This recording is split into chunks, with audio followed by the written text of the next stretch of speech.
मेरे अति प्रिय, मेरे हृदय के टुकड़े, मेरी संतान, आज मैं तुम्हारी राधा तुमसे कुछ कहने आई हूँ।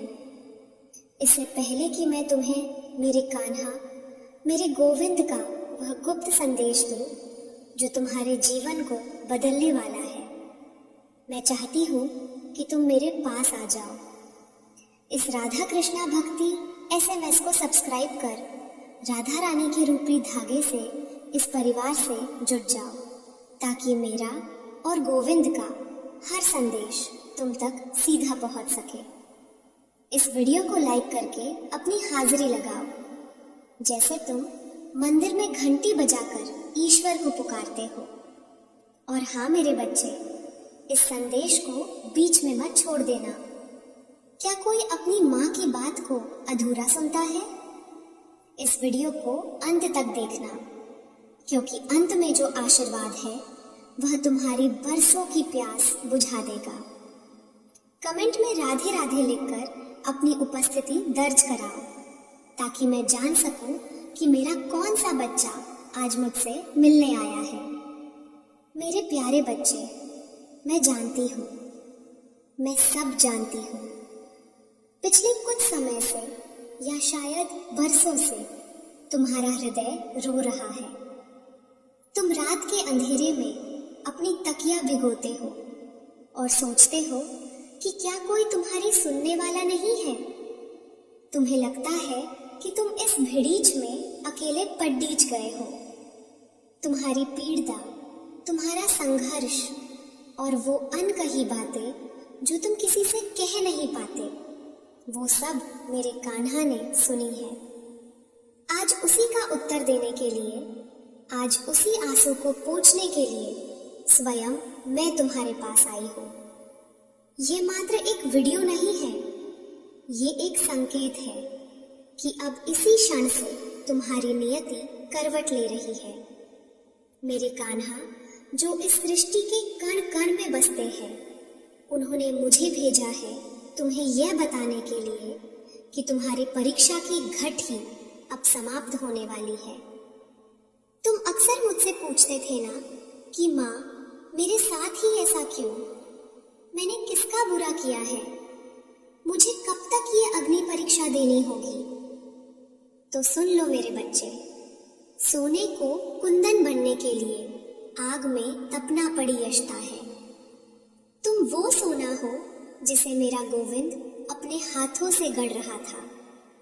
जो कष्ट तुमने झेले हैं, वे तुम्हें तोड़ ढीने के लिए नहीं थे, वे तुम्हें जोड़ ढीने के लिए थे, उस परम शक्ति से जुड़ी होने के लिए।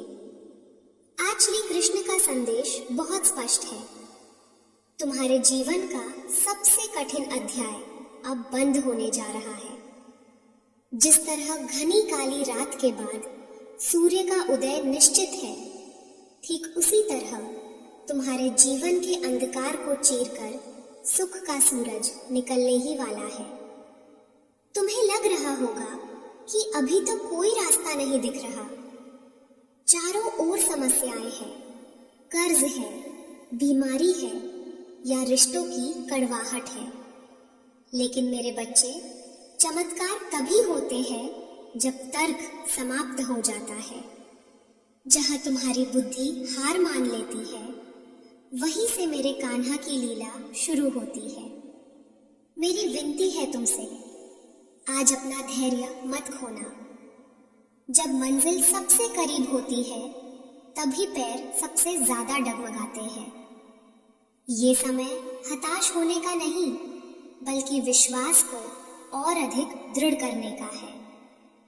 तुमने अब तक जो सहा, वह तुम्हारे पिछले कर्मों का या तुम्हारे प्रारब्ध का भुगतान था। वह खाता अब चुकता हो चुका है। अब जो समय आ रहा है, वह तुम्हारे सत्कर्मों के फल मिलने का समय है। क्या तुम तैयार हो उन खुशियों को बटोरने के लिए जिनका तुमने स्वप्न देखा था? तुम्हें याद है वह दिन जब तुम पूरी तरह टूट गए थे और तुमने कहा था कि हे ईश्वर, अब मुझ में शक्ति नहीं बची। उसी क्षण, उसी पल मेरे कान्हा ने तुम्हें अपनी गोद में उठा लिया था। अगर आज तुम जीवित हो, सांस ले रहे हो और इस संदेश को सुन रहे हो, तो ये प्रमाण है कि ईश्वर ने तुम्हारा हाथ नहीं छोड़ा है। जो लोग तुम्हें छोड़ धज कर गए, जो परिस्थितियां तुम्हारे विपरीत हुई, वे सब एक योजना का हिस्सा थी।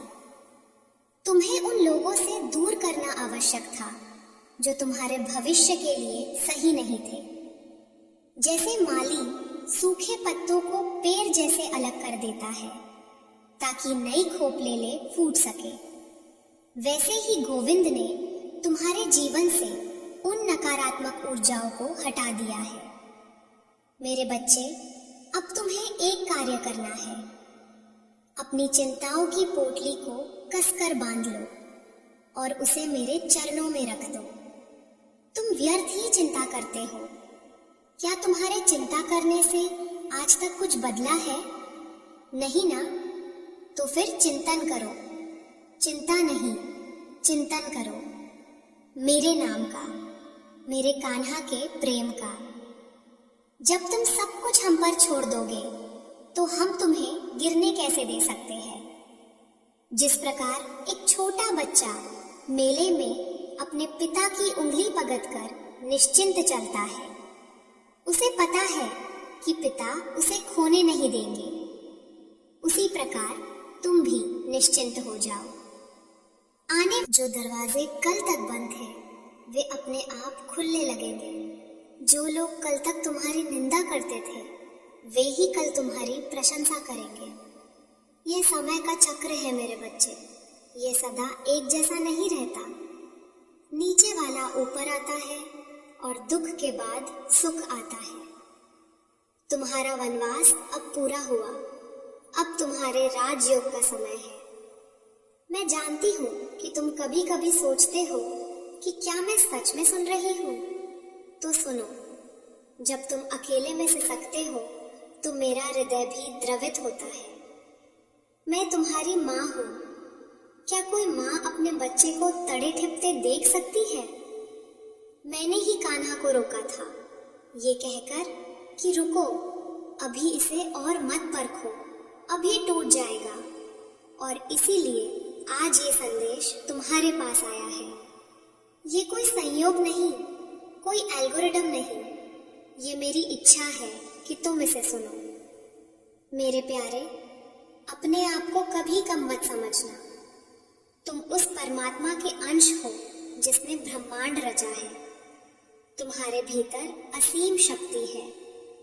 तुम अभी अपनी क्षमता को पहचानते नहीं हो। आने वाला समय तुम्हें तुम्हारी असली पहचान से मिलवाएगा। तुम देखोगे कि तुम क्या कर सकते हो। दुनिया देखेगी कि जिस व्यक्ति को उन्होंने ठुकरा दिया था, आज ईश्वर ने उसे कैसे सिर आंखों पर बिठाया है। मेरे गोविंद का कहना है कि जो मेरी शरण में आ गया, उसका योगक्षेम मैं स्वयं वहन करता हूँ। तो फिर डर कैसा? भविष्य की चिंता में अपने आज को मत जलाओ। तुम्हारा भविष्य मेरे हाथों में सुरक्षित है। तुम्हें बस कर्म करना है, फल की इच्छा नहीं। फल तो मैं तुम्हें तुम्हारी झोली भर कर दूंगी, इतना दूंगी कि तुम संभाल नहीं पाओगे। मेरे प्रिय, अभी जाना मत। अभी तुम मेरे और तुम्हारे बीच का संवाद आरंभ ही हुआ है। तुमने मेरा पिछला संदेश सुना, लेकिन मैं देख रही हूँ कि तुम्हारे मन के किसी कोने में अभी भी शंका का एक छोटा सा बादल मंडरा रहा है। तुम सोच रहे हो कि क्या सच में सब ठीक हो जाएगा? क्या सच में मेरे दिन बदलेंगे? इस अविश्वास को अभी इसी क्षण त्याग दो। जब तुम मुझ पर विश्वास करते हो तो अधूरा विश्वास मत करो। क्या तुम नदी में उतरते समय ये सोचते हो कि पानी तुम्हें डुबो देगा या तैरा देगा? तुम बस उतर जाते हो। उसी तरह मेरे प्रेम के सागर में बस उतर जाओ। ये जो संदेह है, यही वह दीवार है जो मेरी कृपा को तुम तक पूरी तरह पहुंचने से रोक रही है। आज मैं इस दीवार को गिराने आई हूँ। मेरे और करीब आ जाओ और ध्यान से सुनो, क्योंकि अब मैं तुम्हें वह रहस्य बताने जा रही हूँ जो जीवन की हर बाधा को काट सकता है। तुम्हें लगता है कि तुम हार रहे हो, लेकिन सत्य तो ये है कि तुम तैयार हो रहे हो। क्या तुमने कभी धनुष बाण को देखा है? तीर को जितना पीछे खींचा जाता है, वह उतना ही आगे और सटीकता से अपने लक्ष्य को भेदता है। तुम्हारा जीवन भी अभी उसी खिंचाव में है। मेरे कान्हा तुम्हें पीछे नहीं खींच रहे, वे तुम्हें उस ऊंची उड़ान के लिए तैयार कर रहे हैं जिसकी तुमने कल्पना भी नहीं की थी। ये जो तनाव, ये जो दबाव तुम महसूस कर रहे हो, ये तुम्हारी शक्ति को संचित कर रहा है। जिस दिन ये खिंचाव छूटेगा, तुम इतनी दूर और इतनी ऊंचाई पर जाओगे कि दुनिया देखती रह जाएगी। इसलिए इस वर्तमान कष्ट से घबराओ मत। ये तुम्हारी भविष्य की सफलता की नींव है। मेरे बच्चे, मैं जानती हूँ कि संसार के ताने तुम्हें बहुत चुभते हैं।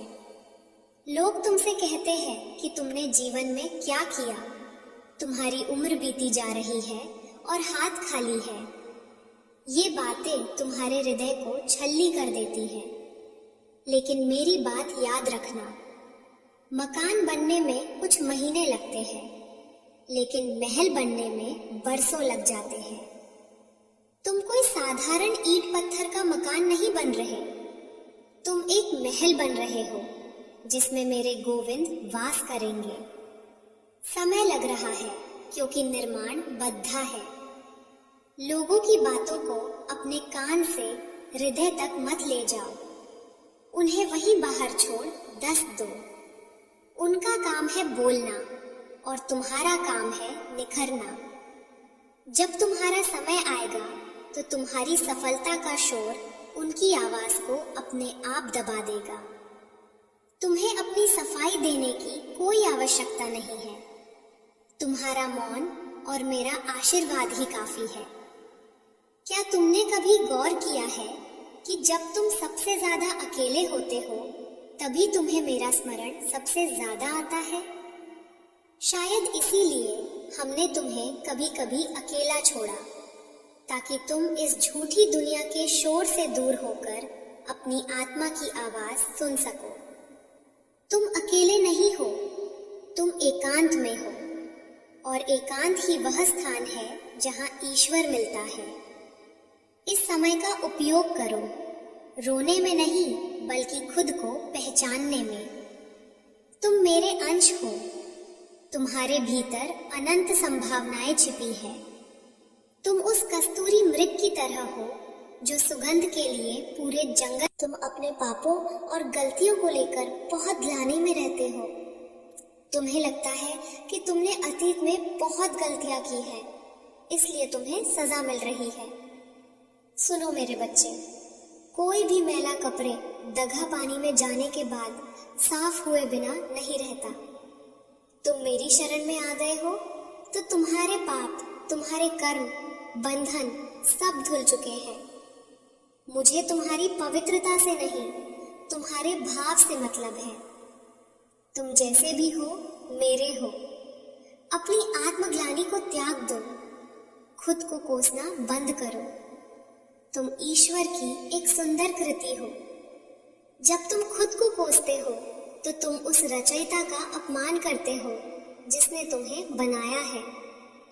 खुद से प्रेम करो, क्योंकि मैं तुमसे प्रेम करती हूँ। अब एक विशेष कार्य जो तुम्हें करना है, और यह मेरे और तुम्हारे बीच का एक गुप्त समझौता है। आज से तुम शिकायत करना छोड़ दोगे, न मौसम की, न लोगों की, न भाग्य की। इसके स्थान पर तुम शुक्राना, धन्यवाद करना शुरू करोगे। सुबह उठते ही सबसे पहले धन्यवाद दो कि तुम्हें एक नया दिन मिला। धन्यवाद दो कि तुम्हारे पास शरीर है, चाहे उसमें थोड़ा कष्ट ही क्यों ना हो। धन्यवाद दो कि तुम्हारे पास भोजन है। जब तुम धन्यवाद के भाव में होते हो तो तुम ब्रह्मांड को यह संदेश भेजते हो कि तुम संतुष्ट हो, और तब ब्रह्मांड तुम्हें और अधिक देने के लिए विवश हो जाता है। शिकायत दरिद्रता लाती है और कृतज्ञता संपन्नता लाती है। यह सूत्र है जिसे मेरे कान्हा ने रचा है। क्या तुम आज से यह बदलाव लाओगे? कमेंट में लिखकर मुझे वचन दो कि माँ, आज से मैं सिर्फ शुक्राना करूंगा। मैं देख रही हूँ कि तुम अपने परिवार और बच्चों को लेकर बहुत चिंतित रहते हो। तुम्हें लगता है कि अगर तुम्हें कुछ हो गया तो उनका क्या होगा। यह मोह है मेरे बच्चे। तुम केवल एक निमित्त हो, पालनहार नहीं। पालनहार तो मेरा गोविंद है। तुमसे पहले भी यह संसार चल रहा था, तुम्हारे बाद भी चलेगा। तुम अपने दायित्वों का निर्वाह पूरी निष्ठा से करो, लेकिन परिणाम का बोझ अपने सिर पर मत लो। अपने परिवार को मेरे सुपुर्द कर दो। कहो, हे राधा रानी, यह मेरा परिवार नहीं, यह आपका परिवार है। मैं तो बस इसका सेवक हूँ। जिस दिन तुम मुनीम बन जाओगे और मालिक हमें बना दोगे, उस दिन से तुम्हारे घर की सारी चिंता मेरी हो जाएगी। और याद रखना, मैं अपने परिवार को कभी आँच नहीं आने देती। तुम्हारे जीवन में कुछ ऐसे लोग भी हैं जो तुमसे ईर्ष्या करते हैं, जो तुम्हें गिराना चाहते हैं। तुम उनसे डरते हो? तुम उस शेर की संतान हो जो तीनों लोगों का स्वामी है। तुम्हें गीदड़ों से डरने की क्या आवश्यकता, जो तुम्हारे लिए गड्ढा खोद रहे हैं। वे स्वयं उसमें गिरेंगे। यह कर्म का विधान है। तुम्हें उनसे बदला लेने की या उन्हें जवाब देने की कोई जरूरत नहीं है। मेरा सुदर्शन चक्र अदृश्य रूप से तुम्हारी रक्षा कर रहा है। कोई भी नकारात्मक ऊर्जा, कोई भी तंत्र मंत्र, कोई भी बुरी नजर तुम्हें छू भी नहीं सकती, जब तक तुम मेरा नाम राधे राधे जपते रहते हो। मेरा नाम तुम्हारे चारों ओर एक वज्र का कवच है। निर्भय हो जाओ, सीना तान कर चलो, क्योंकि तुम्हारे पीछे स्वयं महाकाल खड़े हैं। कभी कभी तुम्हें लगता है कि मेरी पूजा पाठ में कमी रह गई है। शायद इसलिए मेरी सुनवाई नहीं हो रही। मेरे भोले बच्चे, मुझे मंत्रों की शुद्धता नहीं, मन की शुद्धता चाहिए। तुम अगर दिन भर काम करते हुए भी मन में मेरा नाम लेते हो, तो वह मुझे उस तपस्वी से अधिक प्रिय है जो अहंकार में बैठकर माला फेरता है। तुम्हारा काम ही तुम्हारी पूजा है। अपने हर कर्म को ईश्वर को समर्पित कर दो। खाना बनाओ तो सोचो भोग बना रहे हो। दफ्तर जाओ तो सोचो कान्हा का कार्य करने जा रहे हो। बच्चों को पालो तो सोचो बाल गोपाल की सेवा कर रहे हो। जब तुम्हारा हर कर्म कृष्णा अर्पणम हो जाएगा, तो फिर तुम्हें अलग से पूजा करने की भी आवश्यकता नहीं रहेगी। तुम्हारा पूरा जीवन ही एक प्रार्थना बन जाएगा। आने वाले समय में तुम्हें एक बड़ा निर्णय लेना पड़ती है। तुम दुविधा में रहोगे कि क्या चुने। उस समय अपनी बुद्धि का प्रयोग मत करना, अपनी अंतरात्मा की सुनना, शांत होकर बैठना, मेरा ध्यान करना, और जो पहली आवाज तुम्हारे भीतर से आए वही मेरा संकेत होगा। मैं तुम्हें कभी भटकने नहीं दूंगी। मैं तुम्हारा हाथ पकड़कर तुम्हें सही मार्ग पर ले जाऊंगी। बस तुम मेरा हाथ झटकना मत। विश्वास की डोर को कसकर पकड़े रखना। अक्सर लोग किनारे पर आकर डूब जाते हैं, क्योंकि वे आखिरी पल में हिम्मत हार जाते हैं। तुम्हें हारना नहीं है। जीत तुम्हारी प्रतीक्षा कर रही है। इस वीडियो को देखते हुए तुम्हें जो शांति मिल रही है, क्या तुम उसे महसूस कर पा रहे हो? यह शांति प्रमाण है कि मैं अभी तुम्हारे पास। यह प्रेम किसी शर्त पर नहीं है। तुम चाहे जैसे भी हो, मेरे लिए तुम सबसे अनमोल हो। तुम अक्सर घबरा जाते हो जब जीवन की गाड़ी अटकती है। तुम्हें लगता है कि पहिया कीचड़ डीएच में फंस गया है और अब कभी नहीं निकलेगा। लेकिन तुम भूल जाते हो कि तुम्हारे रथ का सारथी कौन है। जब अर्जुन का रथ युद्ध के बीच में फंसा था तो क्या उसे चिंता थी? नहीं, क्योंकि उसे पता था कि वासुदेव साथ है। तुम्हारे जीवन का कुरुक्षेत्र भी कठिन है, मैं मानती हूँ। हर रोज नई लट, हर रोज नई चुनौती।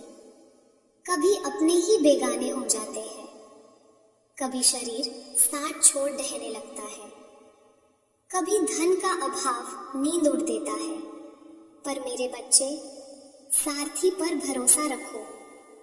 वो तुम्हें वहां से भी निकाल लाएगा जहां से निकलना असंभव लगता है। बस तुम लगाम उसके हाथ से छीनने की कोशिश मत करना। जब तुम खुद सब कुछ संभालने की कोशिश करते हो तभी गढ़ धबादच होती है। तुम्हें पता है तुम्हारी सबसे बड़ी समस्या क्या है? तुम परिणाम बहुत जल्दी चाहते हो।